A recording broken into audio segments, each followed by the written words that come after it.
I've had some training in MMA, so I didn't feel too confident I needed to fight for my life. Since the guy was still asleep, I was planning on elbowing him repeatedly in the head while he was still sleeping and then find a way out. I knew this would work if I could do it correctly, so I propped up and walked to his bed. I got my arm ready, and instantly he turns his head and sees me above him. I tried to hit him as hard as I could. However, with the fear at that moment, I missed. Again, I started swinging as hard and as fast as possible. But to my surprise, the man didn't block any of my fists at all. He just laid there smiling as his head got pounded. Honestly, it freaked me out even more that he wasn't doing anything. But finally, his face gave in. His nose started to bleed and a cut began to emerge on his face. I started to slow down as I ran out of stamina. His eyes closed and the smile began to fade. Instead of taking a step back, I decided to keep going and kept swinging as hard as I could. I was sure the man was out cold. The man's eyes opened and he smiled and stood up. I saw a window to my left, and without hesitation, I quickly ran and jumped out of it.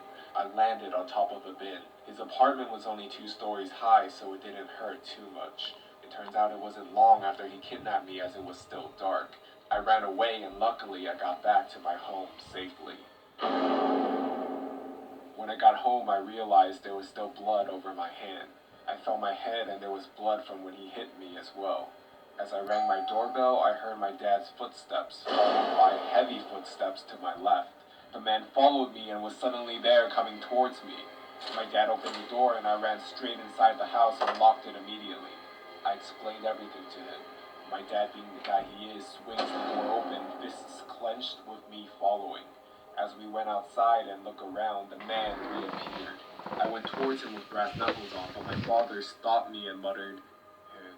I looked at the man's hand to see a knife, and he starts to slice the air. He gets closer and continues to swing the knife maniacally, but manages to barely slice my cheek.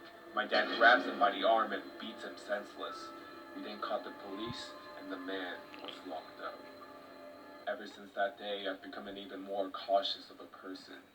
It took me a while to get over the fear of that day, and that's why I no longer ride on the bus.